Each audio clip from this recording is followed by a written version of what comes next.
Well, this is very interesting. We know that the city of Cockburn in particular, it's been a sore point amongst many residents, the local council, and obviously wider afield regarding Row 8. But in Perth Live's Word on the Street yesterday, we heard that a protest was being organised for a City of Cockburn council meeting tomorrow. Well, we found out a little bit more. And joining me now is Tim Barlow, who's an anti-Outer Harbour campaigner and a spokesman for Build Row 8. Tim, good afternoon. Good afternoon, Ollie. Thanks for having me on. Pleasure. What's planned tomorrow? Well, what we're planning to do is actually make a show of force on one of our first ones down at the Cockburn City Council meeting.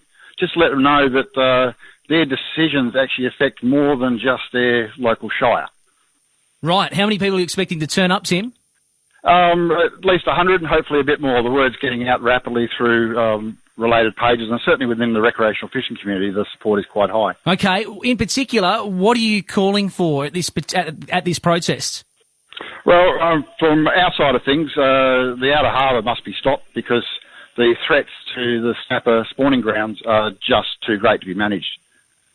Okay, so you want the Outer Harbour stopped, and what about Row 8? Well, Row 8 was actually part of the whole equation because by stopping Row 8, it's made Fremantle Harbour less attractive economically or less viable economically, and makes the Outer Harbour that little bit more attractive. And which is why, as part of the anti-Outer Harbour Alliance, we formed a very broad-based coalition, including the Mayor of the City of Melville, Russell Aubrey.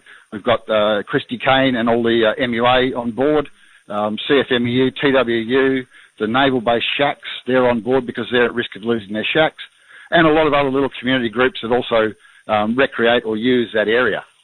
Okay, we heard last week that the environmental approvals have now been rescinded. Do you think that the action that's being planned is going to work or have any effect, any impact? Well, we're already seeing that the narrative from government is starting to soften. Only a few weeks ago it was this is a critical piece of infrastructure that will go ahead in terms of the Outer Harbour. Now we've already got a couple of ministers and local members down there backpedaling and saying it's now long-term planning, not now.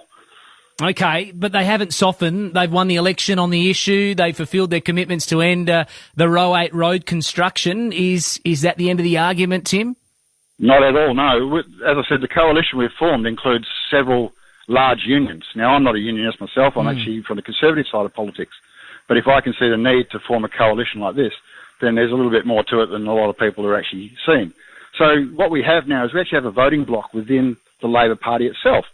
And it's a large enough voting bloc that they can actually demote ministers, promote people, and they have a say in candidates as well. So McGowan and his mates had better be a little bit careful because the word on the street amongst the union guys is they're pretty upset.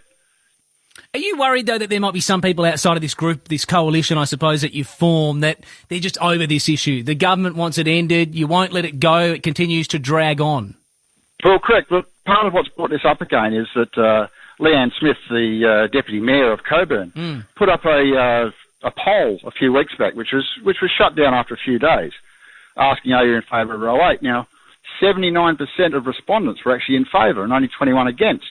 And that was despite the various anti-groups getting right up and mobilising their members. Well, that's interesting, Tim, because we spoke to Leanne Smith here on Perth Live about that very poll, and she made no secret of where she sits in regards to Row 8, but she said, you know what, I'm basically sick and tired of everybody in the Cockburn community saying I either want Row 8 or I don't want Row 8, we want to get on with other things. And I thought that the purpose, as you said, of her poll and wanting to go to council was to then say, should we have this referendum, get it out on the table once and for all? I thought that she was pushing that button and hoping that might be a decision of council to ask you as the residents to have a say in a referendum.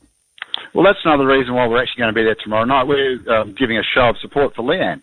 Because there's a few moves afoot. There's Facebook pages calling for her to be sacked and resign and all that sort of stuff. And we just want to let her know, hey, listen, we're on your side. We think you're doing a good job and keep doing what you're doing. Okay. Would that be a good outcome, Tim, that if there was a referendum in the city of Cockburn to ask the residents whether or not they want Row 8? Well, that would be a start, but it's actually a state asset, not just down to the city of Cockburn. So, as I said, this is up to the people of WA. Now, I mean, sure, they went to the election with Row 8, but let's just face it, the Barnett government was on the nose. They were going anyway. So, you know, They've cleared the area already. I mean, but as I said, I'm more concerned with the Outer Harbour. That one has to be stopped because we've got nowhere to go from there. Sure. Fisheries themselves state that Coburn Sound is the most important spawning ground for pink snapper in the West Coast bioregion. And that's from them. That's in their own documentation. Is the City of Coburn doing enough, Tim? No, not enough.